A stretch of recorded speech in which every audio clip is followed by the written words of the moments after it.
அனைவருக்கும் ஆத்ம நமஸ்காரம்.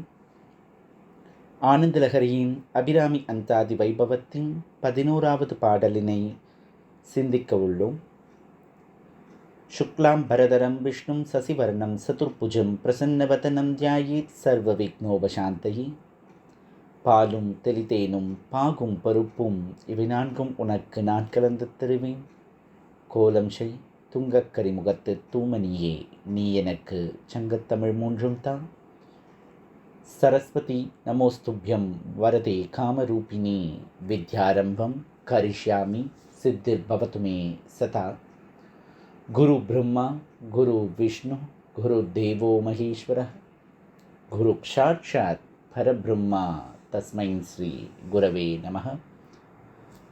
என்னுடைய பரமேஷ்டி குருவான ஆத்ம வித்யாம்பிகையின் பொற்பாதங்களை தொட்டு என்னுடைய பரமகுருவான ஸ்ரீவித்யா உபாசகி கோட்டூர்புரம் ஸ்ரீ புவனேஸ்வரி அம்மாளின் திருப்பாதங்களை பணிந்து என்னுடைய ஆத்ம குருவான என்னை ஈன்ற பெற்றோர்களான விஜயஞ்சயா தம்பதியினரின் திருப்பாதங்களை தொட்டு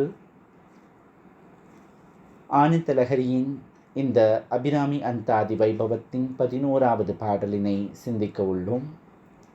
இதுவரை அம்பிகை எத்துணை வடிவமாக இருக்கிறாள், அவள் எந்த மாதிரி அருளினை பாலிக்கக்கூடியவள், அவள் அருளானது எத்துணை உயர்வான வரங்களை கொடுக்கும், அவள் சிந்தூர வர்ணத்தினாள், நீல நிறத்தினாள், மகிதன் தலைமீது பாதம் பதித்தவள், என்னுடைய சகசிராரத்தினில் பாதம் பதித்து என்னை காப்பவள், பாசத் தொடரை அரிப்பவள், இப்படியெல்லாம் பாடிக்கொண்டு வந்த அவர் அம்பிகையினுடைய அழகான அந்த தரிசனம் பெற்றதன் பலனாய் யோக ரகசியமாக எப்படி குண்டலினியாக சுருண்டு கிடக்கும் சக்தியானது திரண்டு சகசிராரத்தை தொட்டு அமிர்தம் வர்ஷிக்குமோ, அந்த ஆனந்தத்தின் பயனாக எப்படி இருக்கும் அப்படின்னு தொடங்குவதாக அடுத்த பாடலினை தெரிவு செய்திருக்கிறார். ஆனந்தமாய் என் அறிவாய் நிறைந்த அமுதமுமாய் வானந்த மான வடிவுடையாள் மறை நான்கினர்க்கும் தானந்தமான சரணார விந்தம் தவள நிற கானந்தம் ஆடரங்காம் எம்பிரான் முடிகண்ணியதே அப்படின்னு அழகாக பாடியிருக்கிறார். அம்பிகை யாருக்கு தலைமாலையாக விளங்குகிறாள்? எந்த வேதாந்தங்களுக்கு முடிவும் எட்டாத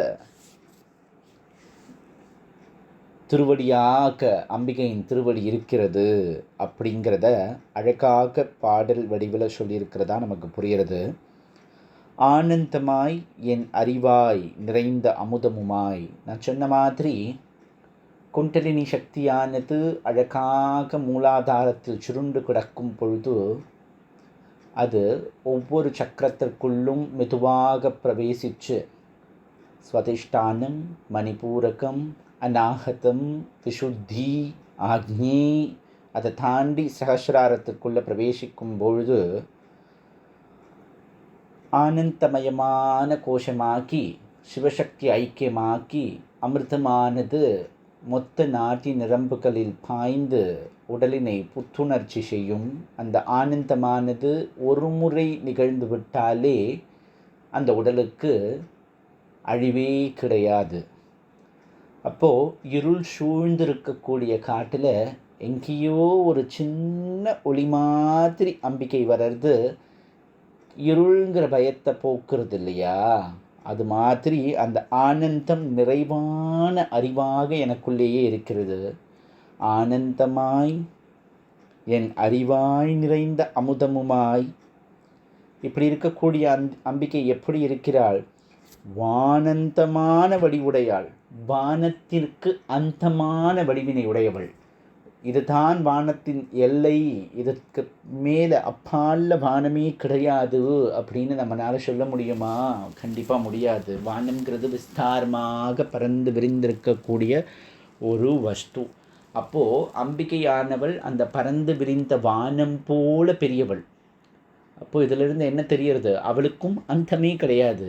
அவள் தான் ஆதியும் அந்தமும் மற்ற ஆதிப்பறை இல்லையா? வானந்தமான வடிவுடையாள். அவருடைய வடிவமானது எப்படி இருக்கு?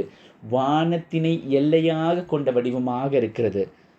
மறை நான்கினுக்கும் தான் அந்தமான சரணாரவிந்தம், அதாவது 4 மறைகள்னு சொல்லக்கூடிய ரிக் யஜுர் சாம அதர்வன அப்படின்னு சொல்லக்கூடிய இந்த சதுர்வேதங்களுக்கு அந்தம், அதாவது முடிவு அப்படின்னு ஒன்று இருக்குமே. ஆனால் ஏன்னா வேதத்திற்கு முடிவே கிடையாது. அது எழுதா கிளவி இல்லையா? அது சப்தங்களின் அனுகிரகம் இல்லையா? எத்தனையோ கோட்டி மந்திரங்கள் இருக்கு இல்லையா? அத்துணை கோட்டி மந்திரங்களும் எப்படி இந்த பூமிக்கு வந்தது? நாதபிந்து அப்படின்னு சொல்லக்கூடிய பகவானினுடைய அந்த சப்தத்திலிருந்து இந்த பூமிக்கு சப்தங்களாகவே ஈர்க்கப்பட்டு ரிஷிகளால் வாய் வழியாக ஒருவரிடம் சொல்லி ஒருவரிடம் சென்று எழுதா கிளவியாக அது இன்னும் வாழ்ந்து கொண்டிருக்கிறது இல்லையா? எழுதா மறை அப்படின்னு நம்ம ஏற்கனவே பார்த்தோம். எழுதா மறைங்கிறது வேதம். அதே போல் அந்த மறை அப்படின்னு சொல்லக்கூடிய வேதத்திற்கு அந்தம்னு ஒன்று இருக்குமே, ஆனால் அதுக்கு முடிவுன்னு ஒன்று வந்துடுமே. ஆனால் அந்த முடிவு எங்கே இருக்குன்னா அம்பிகையினுடைய பாதத்தில் இருக்கான். அப்போது அம்பிகை வானந்தமான வடிவுடையவள். அவளுடைய தலைன்னு சொல்லக்கூடிய அந்த திருமுடியானது வானத்திற்கு ஒத்த உயரத்திலும், எப்படி வேதத்திற்கு கரை காண முடியாத எல்லையே இல்லாத கடல் போல வேதம் இருக்கிறதோ அது மாதிரி திருவடியையும் உடைய விஸ்வரூபிணியாக அம்பிகை இருக்கிறாள். அம்பிகை ஆனந்த கலிகா அப்படின்னும் பரமானந்தா அப்படின்னும் சொல்கிறோம். அப்போது அம்பிகை ஆனந்தமான ஸ்வரூபங்களை உடையவள். அவள் பரம ஆனந்தமாக இருக்கக்கூடியவள். ஆனந்தத்திற்கு எல்லை சொல்ல முடியுமா அப்படின்னா, சுவாமி நான் இன்றைக்கி 5% ரொம்ப சந்தோஷமாக இருந்தேன், 95% 95% பயங்கர சங்கடத்தில் இருந்தேன் அப்படின்னு யாருனாலையாவது சொல்ல முடியுமா? அது ஒரு விதமான உணர்வு. ஆனந்தத்திற்கு எப்படி எல்லையே கிடையாதோ அதே போல் வான் அந்தத்திற்கும் எல்லை கிடையாது. அது மாதிரி அம்பிகையானவள் விரிவானவள், விஸ்வரூபி. அவளே பஞ்சபூதேசி இல்லையா? அவள் விஸ்வரூபமாக இருக்கிறாள். அப்போது இந்த அம்பிகையானவள் இந்த வேதங்கள்னு சொல்லக்கூடிய 4 மறைகளுக்கும் தானே முடிவாக இருக்கிறாள். அவளுடைய திருப்பாதமே முடிவாக இருக்கிறது. தவளநிற கானந்தம் ஆடரங்காம் எம்பிரான் முடி கண்ணியதே. அம்பிகை ஆனவள் எப்படி திருவெண்காட்டில் சாம்பல் பூத்த மயானத்தில் ஐயன் வெள்ளை சாம்பலை உடல் முழுக்க தரித்து ஆடுகிறாரோ, அந்த ஐயன் தன் தலையில் சூடிக்கொண்டிருக்கும் வேதங்களின் அடி பாதம், அம்பிகைக்கு பாதமாக வேதங்கள் இருப்பதினால் அவர் அந்த முடியில் இந்த அம்பிகையே சூடிக்கொண்டு ஆடிக்கொண்டிருக்கிறார் இல்லையா? வேதங்கள் எங்கே இருக்குது அப்படின்னு பார்த்தோமையானா, சிவன் தன்னுடைய சிரசின் மீது கொண்டையின் மீது அந்த வேதங்களை வைத்து பூஜித்து கொண்டிருக்கிறாரா. அம்பிகையினுடைய திருப்பாதமே வேதத்தின் எல்லையாக இருக்குமே. ஆனால் அம்பிகையின் திருப்பாதமே அவருடைய தலையில் சூடியிருப்பதாகத்தானே போகிறது.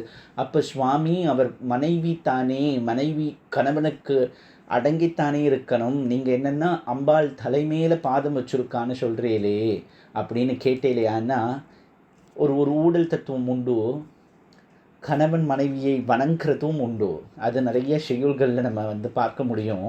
அது அவர்களுக்குள்ளே இருக்கக்கூடிய ஊழல் தத்துவம். அவர்களுக்குள்ளேயே விட்டு கொடுத்து நடத்தும் அழகான சம்சார பந்தம். அதை அழகாக இங்கே சொல்கிறதா நம்ம புரிஞ்சுக்க முடியாது. ஆனந்தமாய் என் அறிவாய் நிறைந்த அமுதமுமாய் வானந்தமான வடிவுடையாள் மறை நான்கினிற்கும் தானந்தமான சரணாரவிந்த தவள நிற கானந்தம் ஆடரங்காம் எம்பிரான் முடிக்கண்ணியதே. அம்பிகையினுடைய திருப்பாதம்னு சொல்லக்கூடிய வேதங்கள் ஐயனுடைய திருமுடியில் இருக்குமே. ஆனால் வேதங்களுக்கு முடிவாக இருக்கக்கூடிய அவளுடைய திருப்பாதத்தை அல்லவா ஐயன் சூடிக்கொண்டிருக்கிறார் அப்படின்னு உவமையை முடிக்கிறதா இந்த பாடலை நிறைவு செய்கிறார் அபிராமி பட்டர். ஆனந்தலகரியின் அபிராமி அந்தாதி வைபவத்தில் 11வது பாடலின் சிந்தனையை தெளிவாக செய்து முடித்திருக்கிறோம். ஆத்ம வித்யாம்பிகையின் நல்லருளால் இன்பமே சூழ்க எல்லோரும் வாழ்க எனக் கூறி ஆத்ம வித்யாம்பிகையின் பேரருளால் எல்லா உயிர்களும் இன்புற்றிருக்கட்டும் என்று கூறி நிறைவு செய்கிறோம். நன்றி.